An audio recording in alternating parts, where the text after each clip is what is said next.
From advertising to software as a service to data.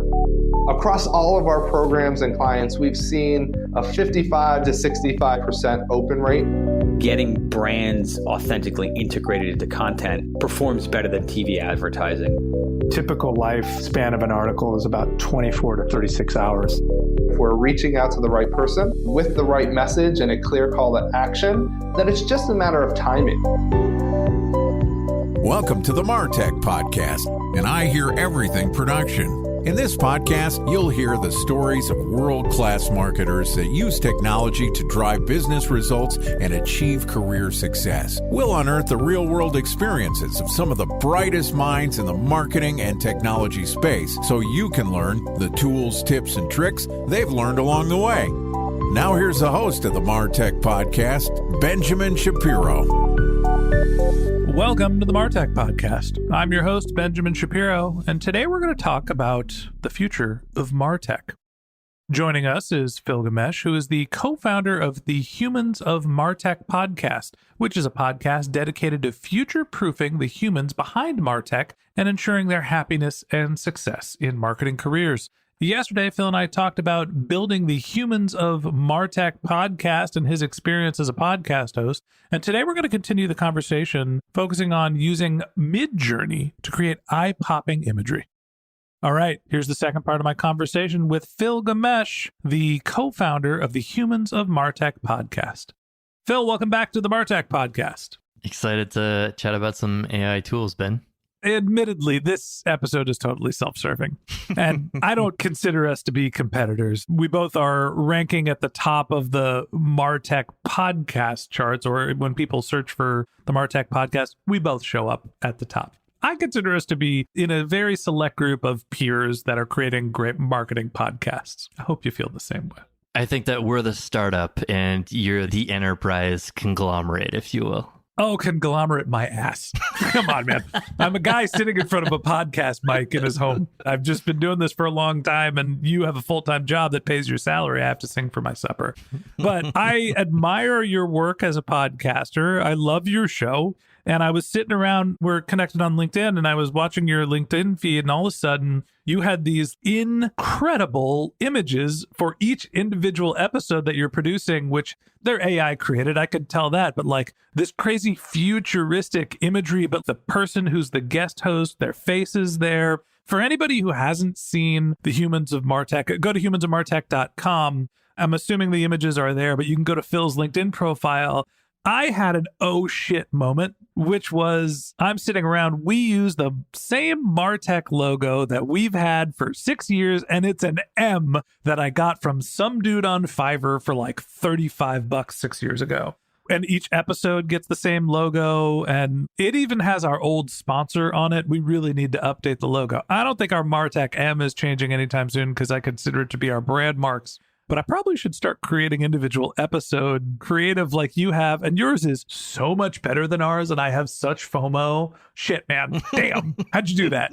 Thank you for that. I appreciate the compliment there. It is like what we hear a lot from folks that discover us. And when we have a guest on and the guest is sharing the episode, like all the comments, like they're not about like, oh, that was a great answer. Or like, oh, that was a great question. Those are some sexy pics.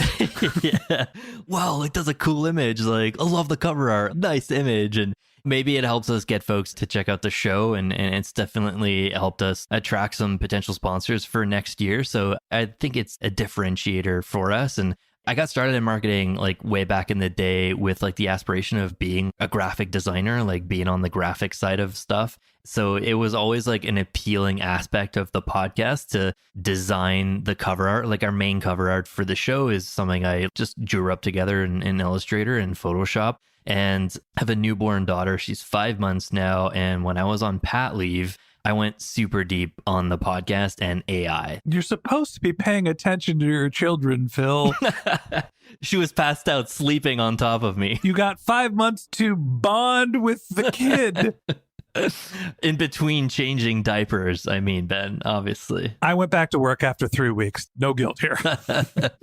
But yeah, it was right around the time where ChatGPT-4 really got mass appeal and like everyone was talking about it. I was like really the peak of the hype. it was like a fun time to dive in and see like how can we cut through the noise with like all the different like tools and like the grifters that are coming out with like sell my course and blah blah blah. And I had already been experimenting a little bit with DALL-E, so OpenAI's image generator, but it wasn't great. Their initial model wasn't super fantastic. Played a bit with Stable Diffusion as well, and they all hallucinated a little bit. And I decided to give Midjourney a shot, and yeah, I was like blown away by the capabilities of the tool. But it's a pain in the ass to use because you have to sign up for Discord and you're creating your images publicly. I've messed around with Midjourney myself. The image creation is way better on Midjourney, but you got to like learn how to do stuff, and you basically have to speak a different language to create Midjourney images.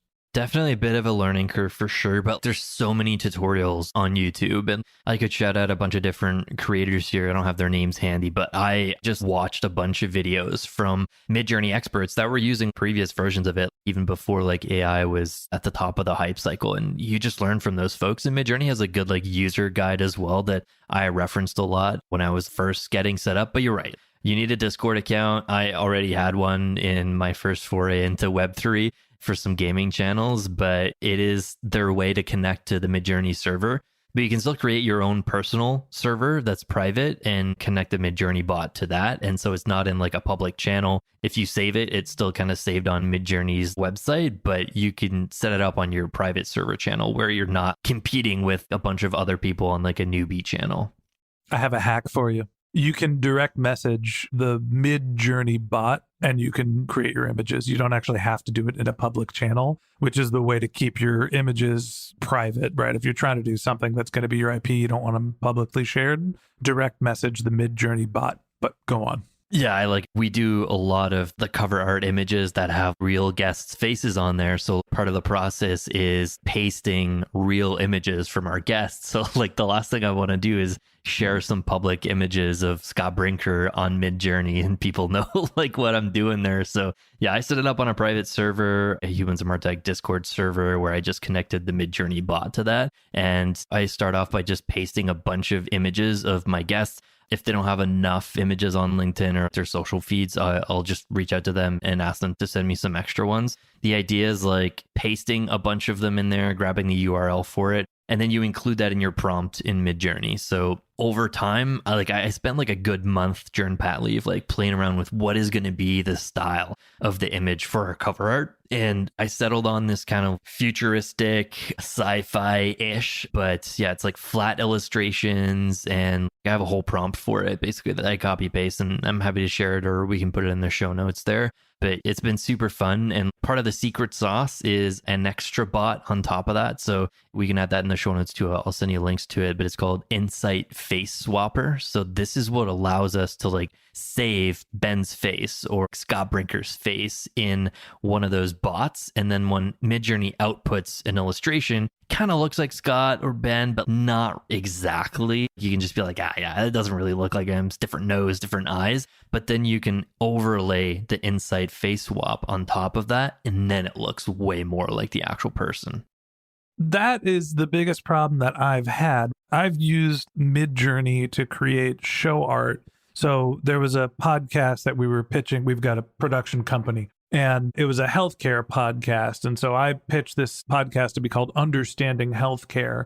And I went into Midjourney, and I forgot exactly what the prompt was, but basically it was like a view of a surgeon with his mask pulled down from the perspective of the person being operated on, but have the surgeon look like he was a little nervous. And it created this wonderful image, but like if I wanted that surgeon to look like me, it would never get my face right. And so you can get very realistic looking faces, but getting someone's face on an image was very challenging. So it sounds like you've got a solution there for that.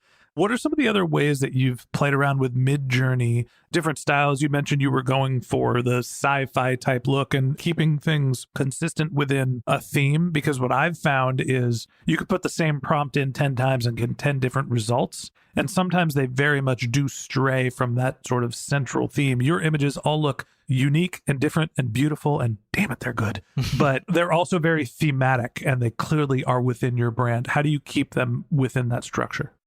I ended up combining a couple of different stylized prompts or like words in my prompt, but I always finish the prompt with in the style of this specific artist. So you can have a specific style like Gothic and pointillism and expressionism and cubism, and you can specify a flat illustration or a real image. You can even go into like camera lenses. Like it's very customizable. But you can also reference the style of specific artists. So you can like put your cover art in there and say in the style of Picasso or in the style of Van Gogh or in the style of Stan Lee or Kubrick. And it's actually pretty sick, like how they're able to bring in the elements, the tones, the colors from different artists. I start off with the concept of the image that I want to portray. So if it's not a cover art, like I do an image for each of the blog post passages that I turn my podcast into a blog post. So I start off with the output. I'll read one for you. So flat illustration of a marketer sitting at a desk with a laptop open, displaying AI algorithms surrounded by gears and data charts in the background. And then I specify an aspect ratio. Instead of doing like 4:4 for the podcast, I do 5:4 so that I leave a bit of room at the top to have the title of the podcast. But that's pretty much all it is. Like flat illustration is something I played around with. Oftentimes Midjourney will put in like too many gradients or it'll look 3D, and that's when it gets a bit different from like a variation to variation. I love the artwork, and I appreciate you being so forthcoming with how you're putting the prompts together. So you're creating this prompt, then it sounds like after you're done with the prompt, you're doing a face swap. There's another bot that helps you make the face look more realistic. Are there any other steps that you're going through once you've made sure that you've updated the face to make it look like the actual person that was on your podcast? This one plays around a little bit, so it depends on what the output is. Like you said, like it's not always perfect right away. So I'll use the same prompt with the start of the prompt will be the URL from my guest's image. So Scott is the one that I use as an example for my talk at Mopsapalooza there, but basically like 3 different images of Scott, and then I say flat illustration. Sometimes I'll play around with like a couple of different elements in the prompt. So I'll throw in like neopop, geometric, bold stencil, minimalist. Like sometimes I'll take one out or I'll add another one back in there. Like there's not a ton of consistency with the first image, but then I add the inside face swap to make it look a bit more like Scott or my guest. And then I just like apply the inside face swap a little bit too. And it's tricky for me because like I'm doing illustration outputs, right? And the face swap is really a human face. And sometimes the overlay of a human face features on an illustration, the output isn't great. So like it hallucinates pretty often, or the output isn't super great. So it's like a trial and error thing, honestly. Like sometimes I'll spend like over an hour on a cover art just for a specific guest, and then I'll send it to them and they'll be like, yeah, I don't love it. Can you try something else? And I'm like, fuck. You're like, no, sorry. I was actually going to ask you about that as the last question. Is this sounds amazing and like a lot of manual work, and you're doing a podcast a week. So I understand it. We're doing daily shows. So we would have to allocate a tremendous amount of time to create individual show art for each person. Have you thought about ways where you can automate the process, or have you heard of any ways where you can automate this without having to create unique prompts?